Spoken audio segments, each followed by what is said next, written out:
What's up, everybody? Welcome to another edition of the PRASODCAST. We're going to be diving into these stacks, so stay tuned. And first up on our stacks list is going to be The Journey Together, Scarlet and Violet Edition.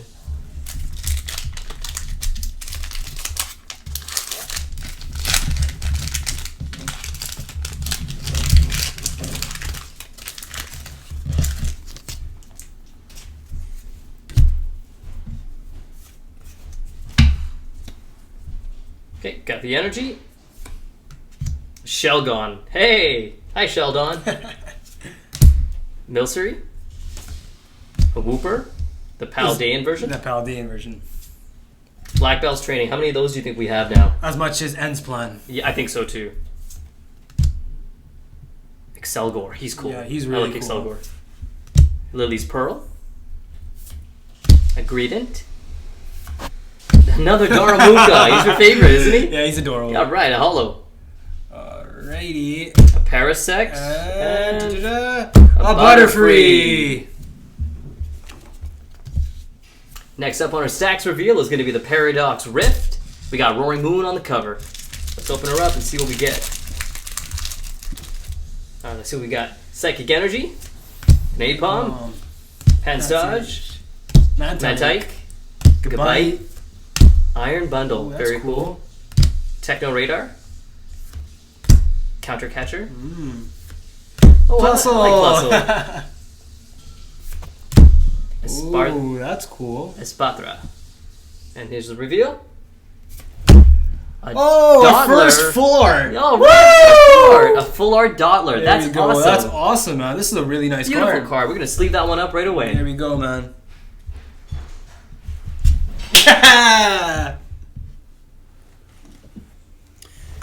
So, what'd you think about our reveals? The reveals were okay. I mean, we got our first full art Dottler. Like that's amazing. That was amazing, man. Speaking of amazing, how did you feel about the Nintendo Direct? The Nintendo Direct was okay. I watched it twice.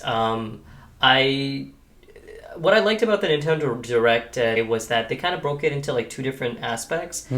They talked about Mario Galaxy, which is going to be really cool. I'm actually looking forward to that movie coming out next year. And then, so they talked about Mario Galaxy, the movie, and then, which I'm really glad about, that they actually retained most of the original cast. You got Chris Pratt, Anya Taylor-Joy, and the rest of the cast that were there before. My favorite character from the first movie was Toad. And I'm really looking forward to Mario Galaxy. They also talked about the two games that'll come along with it as well. Do you think that they're remastered versions of the original Mario Galaxy? When I saw the trailer, I thought that it looked like it was just able to run on a Switch 2, but it didn't look like a remaster to me. Okay. Did it look like a remaster to you?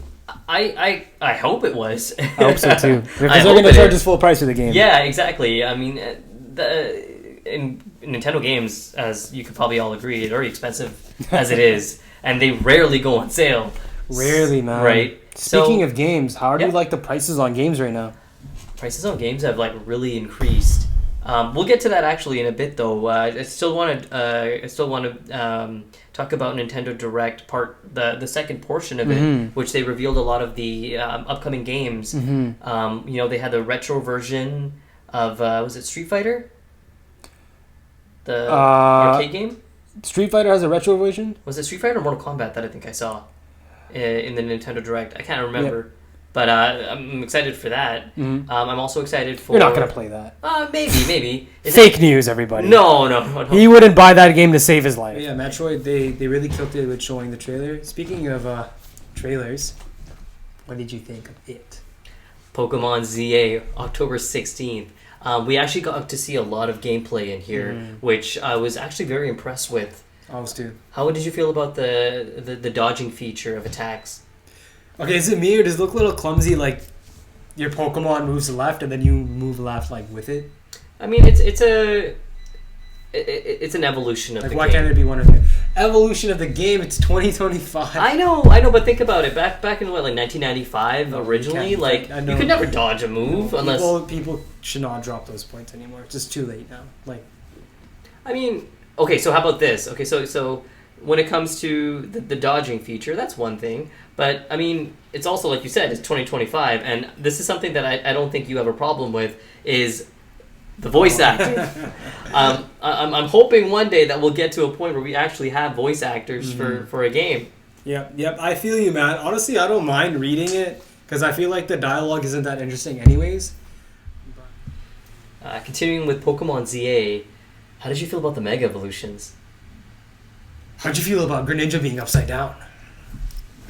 How did you feel about Greninja being upside down? I know no, you I'm had not some gonna be comments. hater. They did amazing on everything. It's just Greninja being upside down is not what I was hoping for. It made me like Ash Greninja more. I mean, so we saw Delphox, we saw Chestnut, we saw Greninja. Do you think there's going to be some incorporation of them being starters in this game as well? So, and then we just saw the 3 original X and Y starters in this game as well. So you're saying like the Legend ZA starters, are they going to have Mega Evolutions? Well, no, I'm saying that like our Delphox, Chestnut, and Greninja's pre-evolutions, are they going to be starters in this game as well? Do you think? No, I think you're just able to catch them. Okay. Just like how in Legends Arceus you're still able to catch Chimchar, Piplup, and yeah, that's true. Right. Okay, yeah, that makes sense. Yeah. I mean, it is what it is. But like you said, Greninja's Mega Evolution, But I mean, it is what it is. There was quite a few Mega Evolutions. I really enjoyed Absol's Mega Evolution. Yeah. But they had that in last game. Did they or did they not? I can't remember. I think so. In the comments, if you could actually, correct us, like, was there an Absol Mega Evolution prior? Because I don't think there was. Some guy in the comments gonna be like, this guy in the glasses knows nothing about Pokemon. It's new. Yeah. But October 16th, we're really looking forward to Pokemon ZA. We're 1 month away. How are you feeling? The anticipation's real, man. I think it's gonna be a great game. The anticipation's real. I think it's gonna be a great game. I think they're gonna kill so it. Yeah, October 16th, Pokemon ZA. We can't wait.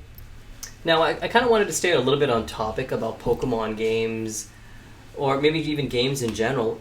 Have you realized how expensive older games are these days? Like, we talked about it in a previous episode. Please catch that episode in our first and second episode. We talked about how I I stepped away from the game a little bit when Black and White and X and Y were a little bit more relevant. In 2015 or 2011 time. I stepped away from Pokemon at that time, so I never really had a chance to play Pokemon Black and White. So I thought, you know what? What the heck? Let me go ahead and buy myself a DS again, the 3DS. And then go in and buy myself the Pokemon Black or White, and then Pokemon Black and White 2, and possibly Soul Silver and Heart and Gold. So then I went ahead and purchased a Pokemon Black game. So I was, it's still currently in the mail. Can't wait to play it. But then when I went to try and purchase Black or White 2, I saw the price, and damn thing was about $200 for the authentic cartridge. I'm like, wow. Why do they do that, man? I mean, like, you played the game. Was it that great? Bro, I don't think I've ever played a game that's worth $200. I know. I was shocked myself, but, I think we're in an era where the industry itself, they know that they can put a price on nostalgia.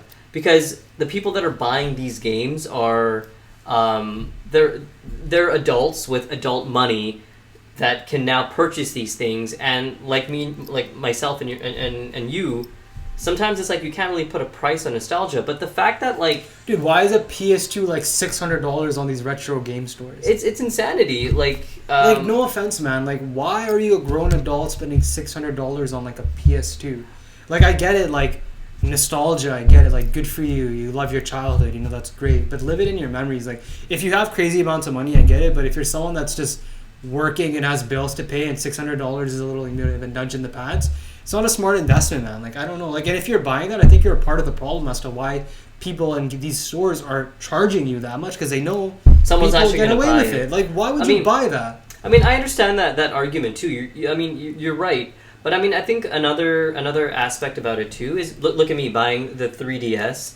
But you got it at a decent value. I did get it at a decent value. I think it comes down to also, it's like, we sometimes, for some of these people that are spending that kind of money, Like sometimes we don't realize what sort of sentimental value some of these games have, right? In your case, you have the original Fire Red cartridge, and I'm pretty sure you're gonna be keeping that thing forever.